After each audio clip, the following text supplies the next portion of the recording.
Hello friends, नमस्कार दोस्तों। वो कुछ सेकंड इसलिए लगे कि मैं फ़ोटो खींच रहा था। वो होता है ना कि आप चलते हुए वीडियो रिकॉर्डिंग में फ़ोटो खींच सकते हो। मैंने कहा अगर कोई शक्ल तो अपनी वैसे ही आपको मालूम है कैसी है। मैं कहा शायद कोई अच्छी फ़ोटो आ जाए तो थंबनेल में लगा दूंगा। तो आज सुबह से बारिश नहीं हुई है, बहुत धूप भी निकली थी। और धूप जब निकलती है बारिशों में कभी, तो सांप वगैरह बाहर आते हैं धूप सेकने के लिए, बॉडी को गर्मी देने के लिए। चलो, मैं आज का वीडियो जो बना रहा था, बहुत एक कॉमन और बहुत इंपॉर्टेंट सवाल है लोगों के लिए, जो लोग मुझसे अक्सर पूछते हैं कि मेरी कमाई के बारे में, मेरी इनकम सोर्स के बारे में। तो आज मैं वैसे अपनी कमाई इनकम सोर्स के बारे में बात नहीं कर रहा हूँ, पर जैसा अभी आप लोगों को मालूम है कि मैं अभी एक अपना सोलो ट्रिप करके आया हूँ, फिलीपींस, मलेशिया और सिंगापुर का। तो सिंगापुर, ये तीनों ही कंट्री महंगी कंट्री है इंडिया से, जिसमें सिंगापुर तो वर्ल्ड वर्ल्ड में महंगी कंट्रियों में गिना जाता है। तो लोग ये कह आपका कितना खर्चा आया, बजट कितना हुआ। तो मैंने कहा चलो मैं एक डिटेल में वीडियो बना के बता दूंगा। तो दोस्तों, इसमें इस वीडियो में मैं आपको बता दूं कि कुछ चीज़ें छूट भी सकती हैं, क्योंकि ऑलरेडी मैं 1 डेढ़ महीने की ट्रैवलिंग करके आया हूँ। आए हुए भी मेरे को हफ्ता 10 दिन हो चुका है। तो कुछ चीज़ें दिमाग से निकल जाना स्वाभाविक है। तो उतना आप वेरिएशन रखना। मोटा मोटा मैं जो है वो सब आपको बता दूंगा। और तो चलो मैं आपको ये बताता हूँ कि मेरा सिंगापुर का टोटल बजट क्या खर्चा आया। तो जैसे मैंने 3600 रुपये तो दिए थे वीज़ा अप्लाई करने के, जिसमें $30 SGD जो है वो फीस थी सिंगापुर की वीज़ा की। सिंगापुर वीज़ा की फीस थी $30, और एजेंट वगैरह के कुरियर चार्ज वगैरह मिला के मैंने कुछ 3600 रुपये, आप 4000 राउंड फिगर में पकड़ लो। 4000 रुपये में मेरे को सिंगापुर का वीज़ा गोवा में बैठे बैठे मिल गया। मैंने दिल्ली से अप्लाई किया था। उसके बाद 4000 इस बात के हो गए। और फ्लाइट की टिकट तो मेरी कुछ, मैंने एयर इंडिया से गया था। तो एयर इंडिया से सिंगापुर की मेरी फ्लाइट टिकट आई थी कुछ 12,000 रुपये की। और लगभग लगभग 12 से 14 हज़ार की ही आने की थी, जो मैंने 1 महीने बाद की कराई थी। तो आप लगा लो 4,000 और 12 और 14 लगा लो तो 26,000, मतलब 30,000 रुपये में मेरा आना जाना और वीज़ा हो गया। ठीक है। और सिंगापुर के लिए मैंने फ़्लाइट दिल्ली से पकड़ी थी। तो ये फ्लाइट मेरी दिल्ली से थी। अगर आप किसी और स्टेट से लोगे तो महंगी भी पड़ती है और सस्ती भी पड़ती है, वो आप अपना देख लेना। तो मैंने दिल्ली से ये फ्लाइट ली थी। तो यहाँ से मेरा दिल्ली जाना, और मैं थोड़ा घूमते हुए गया था। मतलब मैं यहाँ से अमृतसर गया था 6,000 की टिकट में। अमृतसर अमजद आ गया था मुझे लेने। जलंधर में 3 दिन रहा था, मेरा कुछ काम था उसका। जलंधर से दिल्ली में बाई बस आया था, रेड बस से। कुछ 2,000 की टिकट मान लो, 1,500 रुपये की। और एक दिन मैं होटल ताज में रुका था। तो होटल ताज का तो आपको मालूम है कि वो मेरा कुछ 13-14 हज़ार रुपये का कमरा था एक एक दिन का। और खाना पीना ये सब लगा लो आप। बाकी दोस्त आ गए थे मेरे, तो ज़्यादातर खर्चा तो वही लोग कर लेते हैं खाने पीने का। तो उसके बाद ये आप लगा लो, अगर मेरा बजट पूछ रहे हो अब, इसमें से आप चाहो तो ये गोवा टू अमृतसर और अमृतसर टू जलंधर, जलंधर टू दिल्ली, दिल्ली से होटल में रुकना, ताज में रुकना, ये खर्चा आप हटा देना। ये खर्चा भी अगर आप मान लोगे तो 15,000 ताज के मान लो। खाना पीना उसका बहुत महंगा था, तो 20,000 ताज के लगा लो। 20,000 ताज के लगा लो, और 6,000 आप ये सब ये आप हटा सकते हो चाहो तो। तो मैंने बताया 30,000 हम मान लेते हैं कि 30,000 वो मैं बाद में अपना वाला ये ऐड कर लूंगा, क्योंकि ये तो मेरा पर्सनल खर्चा है ना। पर्सनल मैं ताज में रुकते हुए जाऊं तो इसमें इसको आप सिंगापुर वाले बजट में तो नहीं जोड़ सकते। पर लोगों ने मेरे से मेरा बजट पूछा, तो एंड में हम सब टोटल कर लेंगे, आप इसमें से जो मर्जी लेस कर लेना। तो सिंगापुर में मैंने डॉर्मेट्री बुक करी थी, हॉस्टल बुक किया था। तो पहले एक हफ्ते के लिए जो मेरा हॉस्टल था, वो लगभग लगभग 2,500 रुपये पर डे का था। तो लगभग लगभग मेरा 15-16 हज़ार से, क्योंकि सिंगापुर बहुत महंगी कंट्री है और रहना बहुत महंगा है। जिस हॉस्टल में मैं 3,000 रुपये पर डे दे के, मतलब 2,800 रुपये करीब, 26-2700 रुपये के करीब मैंने पर डे दिया रहने का, बंक बेड में, वो भी ट्विन शेयरिंग में। उसमें भी पीने का पानी तक नहीं मिलता था, वो आपको परचेज करके पीना पड़ता था। और पानी परचेज करने जाओ तो $2 से कम की 1 लीटर की बोतल नहीं थी। तो मतलब आपकी कभी कभी तो 200 रुपये की तो 1 लीटर की पानी की बोतल मिलती थी, 180 रुपये की। तो आप ये समझ लो कि मैं एक हफ्ता वहां रहा, तो एक हफ्ते का मेरा आप मोटा मोटा पकड़ लो 15,000 रुपये, 20,000 पकड़ लो, क्योंकि और 26-2700 रुपये के हिसाब से। तो 20,000 एक हफ्ते का रहना हो गया। और खाना पीना आप मान लो मेरा लगभग लगभग $20 की एवरेज लगा लो, $15 की एवरेज लगा लो, तो $15 का मतलब हो गया 900 रुपये, 1000 रुपये पर डे वो लगा लो, 1000 रुपये पर डे खाना, 15×6 = 90, हाँ 1000 रुपये का खाना वगैरह लगा लो, तो 6000, 15 और 6 मतलब 22-23 हज़ार, 25 हज़ार पकड़ लो। 25 हज़ार में मैं एक हफ्ता सिंगापुर में मेरा रहना खाना हो गया।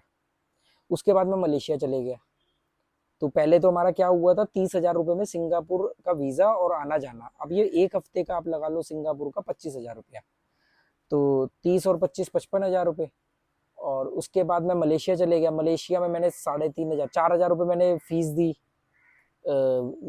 मलेशिया वीज़ा की। और मलेशिया में भी मैं एक हफ्ते ही रहा था।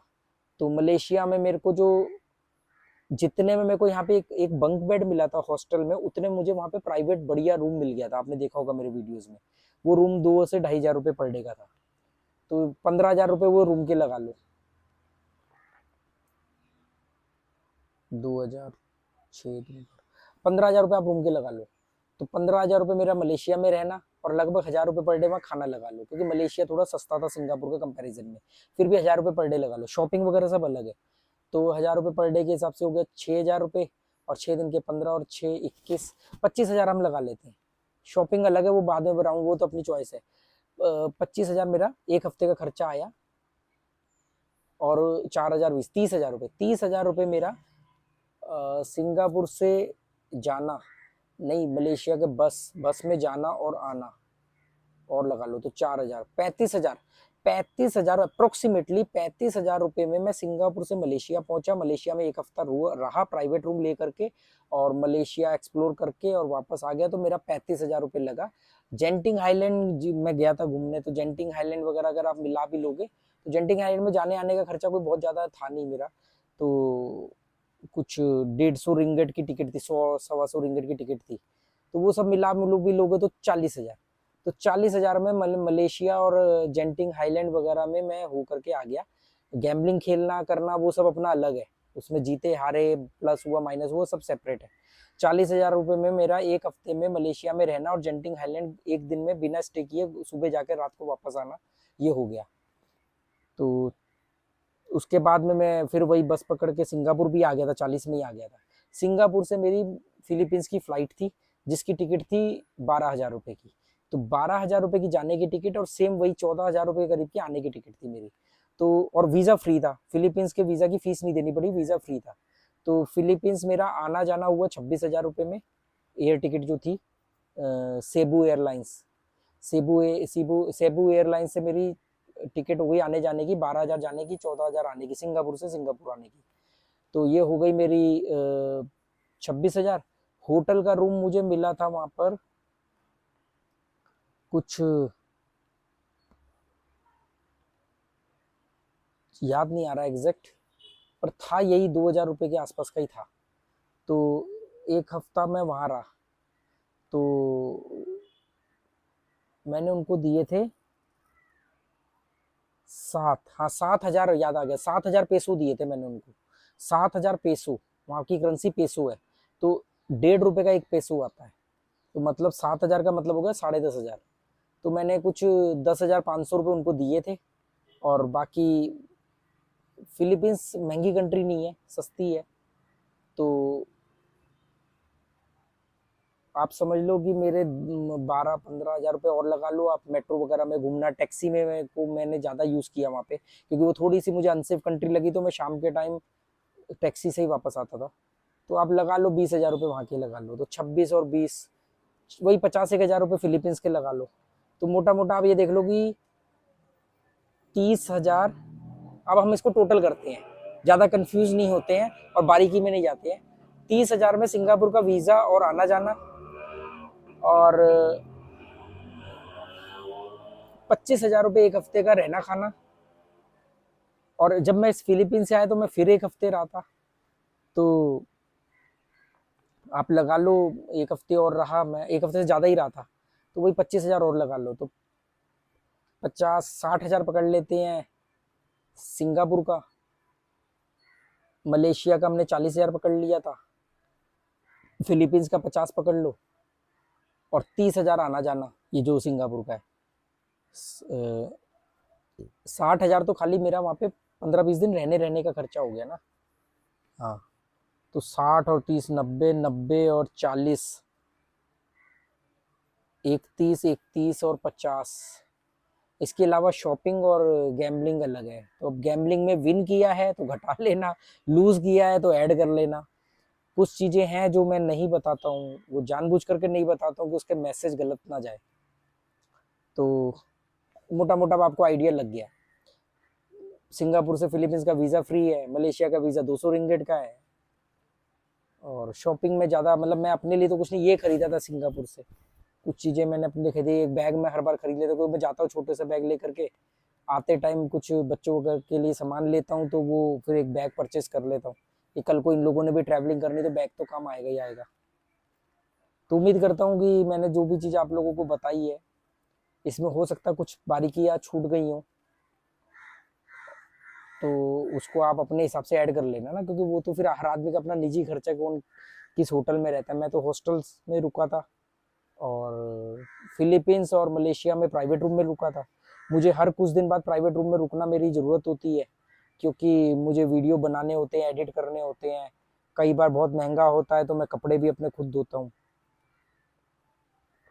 फिलीपींस में एक बड़ी कमाल की चीज़ मेरे को देखने को मिली कि कपड़े धोने की जो लॉन्ड्रीज थी वो इतनी सारी लॉन्ड्री थी ना, मतलब हर 4 दुकान बाद लॉन्ड्री। मतलब इतने लोग नहीं आके वहां रह रहे होंगे जितने कपड़े धोने की दुकानें थी। तो ये मेरा एक मोटा मोटा खर्चा हुआ है। चलो okay, goodbye, thank you.